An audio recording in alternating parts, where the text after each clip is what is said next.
Բարև ձեզ, շնորհակալություն, այդ թեզերը ինձ թվում է գեներացվում են հիմնականում իշխանությունների կողմից, որպեսզի ապատիկ վիճակ ստեղծեն, իջացնեն մասնակցությունը, տրամադրվածությունը, մոտիվացիան, բայց այնպես չի, որ դրանք իրականության հետ կապ չունեն, իրականում քաղաքացիների մեծ մասը չասեմ, մի ստվար մաս զբաղվում է քաղաքականության, բազզվում է այդ քաղաքականությունից, անվստահություն կա որոշ քաղաքական ուժերի հետ կապված, էլի պայմանավորված փորձով հիշողությամբ, բայց մեր նպատակը հենց դա է, որ այդ ամեն ինչը կոտրենք, Գյումրուց խոսք գնաց, երևի հենց Գյումրուց էլ սկսենք, մասնակցության հետ կապված, այն որ իշխանությունը հոգեխանգալմունքի մեջ է ընկնում Գյումրի 2 սցենար լսելուց, դա ցուցիչ է, իսկ ինչ է Գյումրի 2-ը, Գյումրի 2-ը դա բարձր մասնակցության մասին է առաջին հերթին, իշխանությունը իր վախերը ցուցադրելով ըստ էության ապացուցում է այն թեզը, որ իրենք վախենում են հունիսի 7-ին ընտրողների բարձր մասնակցությունից, որովհետև եթե հիշում եք Գյումրու ընտրություններին, որ Մայր Հայաստանը ևս մասնակցում էր եւ հաղթահարեց Շեմը եւ հիմա ներկայացված է Գյումրու ավականույն Մայր Հայաստան կուսակցությունը, տեսեք ինչն էր խնդիրը, այնտեղ իշխանությունները այդ ընթացքում հայտարարեցին, թե մենք հաստատ հաղթահարելու ենք 50% եւ իշխանություն ենք ձևավորելու, մենք էլ սոցիոլոգիան նայում ենք, որ նման բան չկա, որովհետեւ այդպիսի վստահության բան չունեն, բայց շատ վստահ էին ասում, ես հետո արդեն վերլուծեցի, որ իրենց վստահությունը տեղ ուներ, որովհետեւ իրենց համակիրներով փոքրաթիվ են մարդիկ, ովքեր առանց որևէ բական գնում էին քպենձեն էին տալիս, իրանք կային, իրենցով եւ ադմինիստրատիվ ռեսուրսով տարբեր հնարքների գործադրմամբ ինչ որ մի սահմանափակ թիվ ունեին եւ այդ թիվը 50+ ապահոver իրենց այն դեպքում, եթե մասնակցությունը քիչ լիներ։ Հիմա երբ որ գյումրեցիների մոտ այդ ակտիվությունը շատ բարձր էր, իրենք պրոստը ուղակի գնացին, գլուխները կախ այդպես ասեմ, քվեարկությունը կատարեցին, իշխանությունը կանգնեց փաստի առաջ։ Իրենք հաշվել էին, որ 35,000, 40,000 անգամ մասնակցության դեպքում 17,000-ով իրենք հաստատ արդեն իշխանություն ձևավորում էին, այսինքն հիմքեր կար իրենց ասացի մեջ, բայց երբ որ 6,000-ով կարծեմ 46,000-ով այնտեղ մասնակցությունը 4 կամ 6,000-ով ավել եղավ մասնակցությանը, իշխանությունը մեջքի վրա գնաց։ Հիմա իրենց մոտ նույն խնդիրն է, իրենք ինչի են սարսափում Գյումրի 2-ից, որովհետև հասկանում են, որ իրենց ռեսուրսը սահմանափակ է, իրենք կարծրացած են, իրենց այդ էլեկտորատը ոչ աճում է, ոչ էլ առանձնապես քչանում է, պլյուս դրան ադմինիստրատիվ ռեսուրս կա ինչ-որ կոնստանտ սահմանափակ թիվ։ Այդ թիվը մեծ է այն դեպքում, երբ որ մասնակցությունը քիչ է, շատ է, քիչ է այն դեպքում, երբ որ մասնակցությունը մեծ է։ Հետևաբար մեր հասարակությանը, մեր ժողովրդին եւս մեկ անգամ պետք է խնդրենք, որ անպայման գնան ընտրությունների եւ իրենց քվեն տան ընդդիմադիր այն ուժերին, դաշինքներին, կուսակցություններին, որոնց հարմար են գտնում, այս բարակայում կարծում եմ հունիսի 7-ի ընտրությունների մենյուն բավականին մեծ է, բազմազան է, այնտեղ կարող են իրենց համար գտնել համապատասխան ընդդիմադիրներ եւ կարեւոր է, այո, համաձայն եմ, որ այստեղ զայների փոշիացում տեղի չունենա, շատ կարեւոր հանգամանք է, որովհետեւ համամասնորեն այդ ամեն ինչը գնալու է պարլամենտ անցած քաղաքական ուժերին եւ մեծամասնություն ստացած ուժը այդտեղ ավելի մեծ բոնուս է ստանում։ Բայց հիմա վերադառնալով ծրագրերին, Մայր Հայաստանը առաջիկայում Անդրանիկ Թևանյանի գլխավորությամբ ավելի բացված կներկայացնի Մայր Հայաստանի ծրագիրը ընտրողներին եւ կսինխրոնիզացվի առաջարկ Հայաստան ծրագրին, այդ ամեն ինչի մասին կխոսենք, երևի Գյումրուց կամ Գյումրու մասին խոսք գնաց, 1 տարի առաջ Մայր Հայաստանը ներկայացրել էր Գյումրին ազատ տնտեսական գոտի դարձնելու ծրագիր, այդ ծրագրով ենք մենք մասնակցում Գյումրու ընտրություններին, հիմա արդեն դա ներառվում է համապետական մասշտաբով, որովհետև այն ժամանակ նշում էինք, որ դա կառավարության կողմից նախաձեռնվելիք ծրագիր է, կառավարությունը դա պետք է հաստատի, ավականին հավանություն տվել է Գյումրու եւ դիմել ենք ուղերձով կառավարությանը, բնականաբար այս իշխանություններից որևէ ակնկալիք չունենք, ուղղակի գործընթացներ այդպեսին այդպես արել ենք, այսինքն այդ ծրագիրը կա, մենք բացված կներկայացնենք, դա Գյումրին այս աղետից, աղետյալ վիճակից դուրս բերելու միակ ծրագիրն է, այսինքն այնտեղ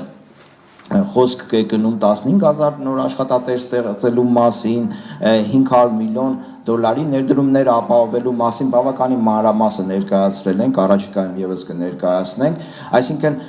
30 տարի Գյումրին չուներ այնպիսի խթան, այնպիսի գործոն, որը կնպաստեր քաղաքի պահպանման ու զարգացմանը, դրա համար մենք 88-ից հետո 220-230 հազարանոց քաղաքից հիմա հաստատի բնակությամբ 90 մաքսիմում 100,000 բնակությամբ քաղաք ունենք, այսինքն 50% անկում է տեղի ունեցել, ամենաբարձր աղքատությունը ունեցող մարզն է, Շիրակի մարզը, այդ թվում նաև Գյումրին, եւ այս բարակայում էլի վերադառնամ մեր առաջարկին ընտրողներին, այսինքն մեր ծրագրերին, տեսեք իշխանությունը ինչ է ասում, իշխանությունը երկու բան է տալիս քաղաքացիներին, խոստանում, մեկը խաղաղությունն է, մյուսը, որ ձեր ստամոքսների հետ խնդիր չեք ունենա, բայց երկու դեպքում էլ ինքը համախորը եւ համապարփակ խափում է։ Խաղաղությունը վերաբերում է խաղաղությունը ավելի շատ շոու է, քան իրական խաղաղություն։ Խաղաղությունը, այսպես ասած, այդ շոու խաղաղությունը կա այնքան ժամանակ, քանի դեռ Ալիևը բարեհաճում է ապահովել այդ խաղաղությունը, այսինքն չի խփում Հայաստանի գլխին, կոպիտ ասած, որովհետև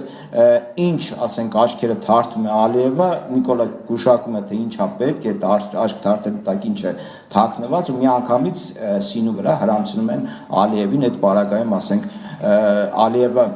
կրակելու կամ Հայաստանի գլխին խփելու պատճառ չունի,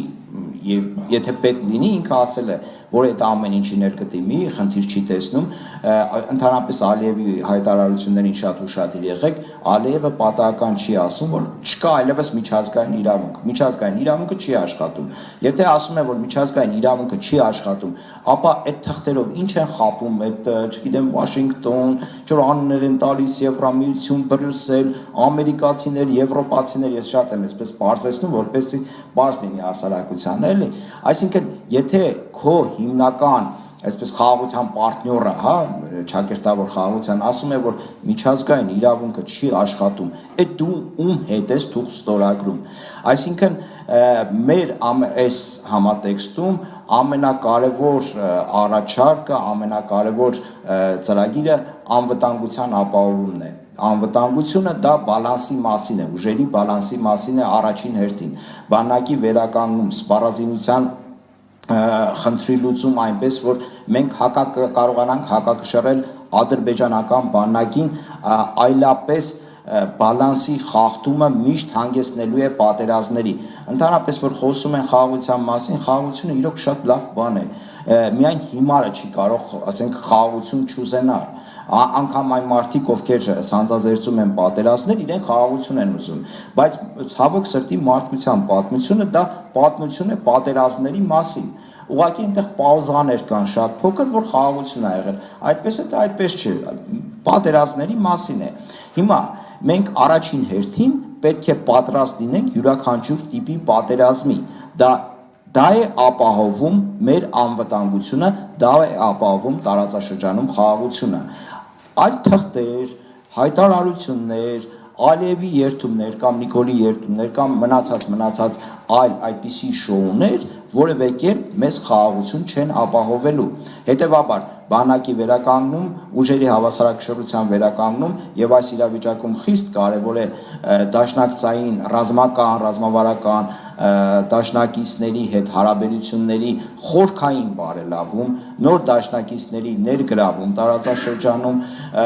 դա վերաբերում է թե դիվանագիտությանը, թե նաև ռազմական համագործակցությանը եւ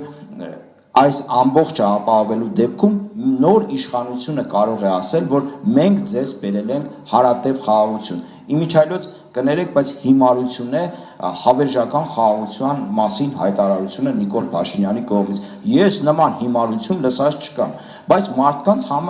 բան է անում, չէ՞, մարդը համոզում է, ասեն հավերժական խաղաղություն են բերել։ Դու ով ես, որ ընդհանրապես հավերժական խաղաղություն բերես, ասեն Աստված ես, Հիսուս, իմիջիայլոց ինքս վերջերս սկսել է հայելի իրեն Հիսուս Քրիստոսի հետ համեմատել, էլի։ Իմ մոտ չէ, ես վերջերս էլի սկսել է Դե հիմա չգիտեմ, իր մոտ ասենք մի քիչ դա էլ մեզ պետք է անհանգստացնի, որ երկրի ղեկավարի աթոռի նստած մարդու հոգեկանի հետ մի քիչ ինչ որ բան այն չէ։ եւ էլի վերադառնալով ծրագրին, որովհետեւ հասկանալի է, իրենք տապալել են ամեն ինչ, մենք այդ մասին խոսում ենք, բայց հասարակությունը նաեւ մեզանից ուզում է լսել, լավ, դուք ինչ եք առաջարկում։ Այսինքն մենք առաջարկում ենք անվտանգության վրա խարսված խաղաղություն, որը պետք է լինի երաշխավորված թե մեր ուժային գործոնի կողմից, բանակի կողմից, պարազինության արտադրության կամ նմանատիպ այլ հանգամանքներով պայմանավորված, թե նաև ամենակարևորը երաշխավոր պետությունների կողմից։ Այդպիսի երաշխավորներից մեկը բնականաբար Ռուսաստանն է, բայց դա չի բացառում, որ մենք այդ երաշխավորների ինստիտուտը չենք կարող ստեղծել, օրինակ եվրոպական որոշ պետության երկրի ներգրավմամբ, նույն Միացյալ Նահանգների, նաև ASEAN, ասենք ինչ ենք անտեսում, BRICS-ի երկրները, նույն ասենք Չինաստանը, Հնդկաստանը, այսինքն մի խոսքով դա պետք է պլատֆորմ, բայց էլի կրկնեմ, դա էլ երաշխիք չէ, եթե դու չես ապահովում ուժերի բալանս առաջի հերթին, եթե դու ամուր կանգնած չես հողի վրա, եթե դու անվտանգություն արտադրող երկիր չես, սպառող ես, վերջ առաջ դու ասենք կանգնելու ես փաստի առաջ։ Ինչպես մենք 20 թվականից հետո կանգնեցինք փաստի առաջ, որովհետև իրենք էլ են խոստովանում, որ պատերազմի սկսման պատճառներից մեկը նաև այն էր, որ մենք ուժերի բալանսը խախտել էինք, ճիշտ է, իրենք հայտարարել են բազմաթիվ անգամ այդ մասին, եւ հետեւաբար պետք է վերականգնել այդ ուժային բալանսը։ Եվ երկրորդը սոցիալ-տնտեսական քաղաքականության առումով շատ լավ է, հա, որ ինքը ներկայացնում է հասարակությանը, որ դուք ապրելու եք չաղ, ուրախ, բախտավոր։ Նախ մենք բարձեցինք, որ ուրախ ու բախտավոր ապրելը խաղաղության մեջ հնարավոր է այնքան, քանի դեռ դու զիջում ես Ալիևին, իմիջիալոց մի քիչ շեղվելով նշեմ, որ մեր այս ամբողջ խնդիրները կարող են գտնել հայկական հեքիաթներում, ես սա շատ եմ նմանեցնում Ալիևի եւ Նիկոլ Փաշինյանի այդ խաղաղության տանգոն, կոպիտ ասած, չարի վերջին, նույն պատմությունը, գալիս է այ դու կկու, հիմար կկու, քանի ձակ ունես դու, ձակը վերցնում գնում էր, ձակերը վերջանալուց հետո ասենք կգնում պետք ընդհանրապես, չէ։ Հիմա նույն պատմությունը մեզ գալիս ինչ ասում, սահմանադրությունը փոխեք, հարց չկա փոխենք, ասում են բանը, Տավուշից այս հատվածները պետք են հարց չկա, այս հատվածներն էլ վերցրեք, իմիջիալոց մենք նաև առաջարկ կա սահմանազատման ամբողջ երկայնքով եւ 5 տարվա ընթացքում մենք հասնելու ենք, փորձելու ենք հասնել դրան։ Եկան ասեցին, որ Տավուշը դա հողեր տալու մասին չէ, Տավուշը սահմանազատման մասին է եւ ահա Հայաստանի եւ Ադրբեջանի իշխանությունները հենց Տավուշից սկսում են Հայաստանի այդ սահմանների սահմանազատման գործընթացը։ Հարգելիներս, հիմա կարող եք ինձ ասել, թե քանի մետր սահման է Տավուշից հետո սահմանագծվել։ Կարող եմ ասել 0, չի սահմանազատվել եւ սահմանագծվել։ Այդտեղ էլ արեք ֆիքսենք, որ խափեց Նիկոլ Փաշինյանը հայ ժողովրդին։ Մի հատ պատ է այնտեղ կանգնացրել, բանը ավտոբուսը լցնում է, պատի տակ կանգնացնում, նկարվում են ու էլի հետ են գալիս։ Եվ այս իրավիճակում, եթե մենք կքվիտերում ենք, այդ խաղաղությունը կարող է այսօր վաղը, բայց դրանից հետո պայթելու է մեծ պատերազմ։ Դրանից հետո մենք, ես ուղղակի կասկած չունեմ, որ Նիկոլ Փաշինյանի այս քաղաքականությունը հանգեցնելու է շատ մեծ պատերազմի, որտեղ մենք գոյաբանական պատերազմի ենք դուրս գալու ադրբեջանական զավթիչների դեմ։ Այլ տարբերակ ուղղակի Նիկոլ Փաշինյանը չի թողնելու Ալիևին, որովհետև մեկ զիջեց, երկրորդ զիջեց, երրորդ զիջեց, գալու է մի պահ, երբ որ ասենք Ալիևը կարող է հայտարարել, որ ասենք ես պահանջում եմ, որ Խանջան փողոցը օրինակ անվանեք Ազիզ Բեկովի անունով եւ այնտեղ բնակեցնեք, ասենք 30,000 ադրբեջանցի։ Ինչ է ասելու եք, հա։ Իմիջիալոց Ալիևը այդ մասին խոսում է, ինքը ասել է, որ չէ, քայլելով է մտնելու, ոչ թե պատերազմով է մտնելու, ինքը համոզվածություն ունի, որ Նիկոլ Փաշինյանը իրեն այնքան թողնելու է, որ ինքը քայլելով մտնի Երևան։ Իսկ եթե չթողնես քայլելով մտնի, այդ դեպքում ինչ տանկերով է մտնելու։ Այդ դեպքում ինչ մենք ախր մեր գլխին մի անգամ եկել է, մենք տեսել ենք Սարդարապատ, չէ՞։ Նույն ձևի զիջելով թուրքերին բերին կանգնացրեցինք, ասենք Երևանի մատույցների մոտ, ու այնտեղ տեղի ունեցավ գոյաբանական ճակատամարտ, այսինքն մեր գոյությունը պաշտպանելու համար։ Այսինքն Նիկոլ Փաշինյանի այս խաղաղությունը դա իրականում հետաձգված պատերազմ է եւ այդ պատերազմի համար մենք ենք վճարելու ոչ թե Նիկոլ Փաշինյանը, ոչ թե ԿՊԱ-ականները, իրանք ամեն մեկը միտեղ փախած են լինելու։ Հիմա սոցիալ-տնտեսական քաղաքականության մասին տեսեք ինչ արեց պարգևաբջարների այդ աղմուկը մեղմելու համար ժողովուրդը հասկացավ, որ չէ, ասենք սրանց համար պետական բյուջեն դա սեփական գրպանն է։ Իրենք իրար մեջ պարգևաբջարներ են բաժանում, իմիջիայլոց պարգևաբջարների առիթի բաժինը ստանում էին նախարարները, այն բարձրաստիճան պաշտոնյաները, իսկ միջին, ցածր ուղղակի պաշտոնյաները կարծես շատ քիչ էին ստացել, որը մեծ դժգոհություն էր առաջացրել եւ Նիկոլ Փաշինյանը եւ այնտեղ թոշակառուներին ինքը այդ ընթացքում խոստանում էր, երբ որ միլիոններով պարգևաբջար էր բաժանում, խոստանում էր, որ չէր խոստանում, առաջարկում էր բիզնեսով զբաղվել, ճիշտ եմ ասում, գնացեք բիզնեսով զբաղվեք, դուք ընդհանրապես չգիտեք էլ 10,000 դրամ ինչպես ծախսեք, ես գիտեմ ոնց եմ ծախսելու ձեր վրա իբր էլի այդ առողջապահության ապահովագրման համակարգ եւ այլն, հետո հասկացավ, որ ինքը այդտեղ տանուլ է տալիս, եկավ ասես չէ լավ, քանի որ հասարակությունը արդեն սկսել է ավելի խորքային ինձանից զզվել, արեք այդ 10,000-ը բարձրացնեմ, ինչը շատ նման է նախընտրական կաշառքի բարձրացրեցին այդ 10,000 դրամը, բայց չնկատում ենք, թե գները ինչ արագությամբ են աճում։ Այսինքն այդ բարձրացված 10,000 դրամը արդեն գնաճը խժռել է։ Մենք մեր առաջարկը տնտեսական այնպիսի համակարգի ստեղծում է, որը երաշխավորելու է կայուն սոցիալական բարգավաճում, կայուն աճ, այդ տնտեսական աճի մասին որ խոսում են, մենք նշում ենք, որ դա պետք է լինի ներառական, այսինքն հասարակության յուրաքանչյուր անդամ, անկախ գնաճից, անկախ չգիտեմ ինչից, պետք է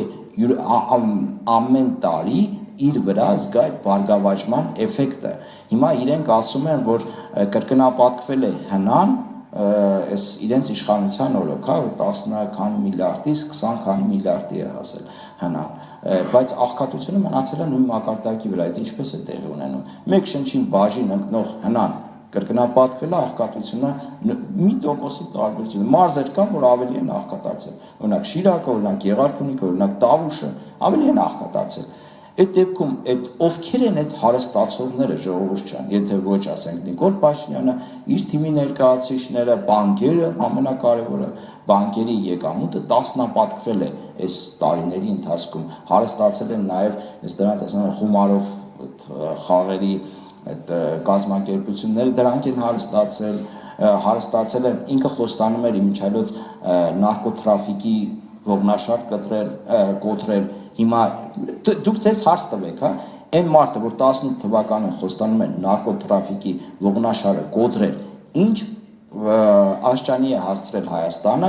Հայաստանի քաղաքացիներին հենց այդ թմրամիջոցների հետ կապված ողբերգություն է, չէ՞, մեր երիտասարդության, երեխաների եւ մնացածի շրջանակներում։ Այսինքն սրանք կարևոր գործոններ են, որ մենք պատրաստվում ենք ապահովել սոցիալ-տնտեսական անվտանգային, նաև շատ խոսվեց հանրային համերաշխության մասին, դա ուղղակի կենսական անհրաժեշտություն է, այնպիսի անհրաժեշտություն, ինչպես պետք է պայքարել, այսինքն թմրամիջոցների տարածման դեմ, որովհետև նկատել եք, որ երևի ոչ մեկ չունի այդպիսի հարևանություն, ազգ բարեկամություն, որտեղ կոնֆլիկտ չլինի քաղաքական հիմքի վրա։ Մարդիկ իրար հետ բարեկամները, ազգականները չեն խոսում, որովհետև մեկ ասենք թունդ նիկոլական է, ոչ մեկ էլ դրանք չի ուզում շփվել կամ դե հակառակ ինչ որ բաներ կա։ Այսինքն, միջև մենք ներքին համերաշխությունը չապահովենք, մարդկանց միջից չհանենք այդ թունավոր կեղտը, հա, որ չի կարելի ասենք քաղաքականությունը մտցնել այնպիսի տեղեր, որտեղ թունավորում են քեզ, հնարավորություն չեն տալիս նորմալ կենսագործունեություն ապահովելու, նորմալ ասենք, չգիտեմ, քո հասարակության մեջ քո ինքնադրսևորումը ապահովելու հետ կապված։ Երևի այսքանը։ Շնորհակալություն։ Սիրելի բանախոսներ, այսօր այսպես նախընտրական փուլից առաջ ներկայացված թեզերը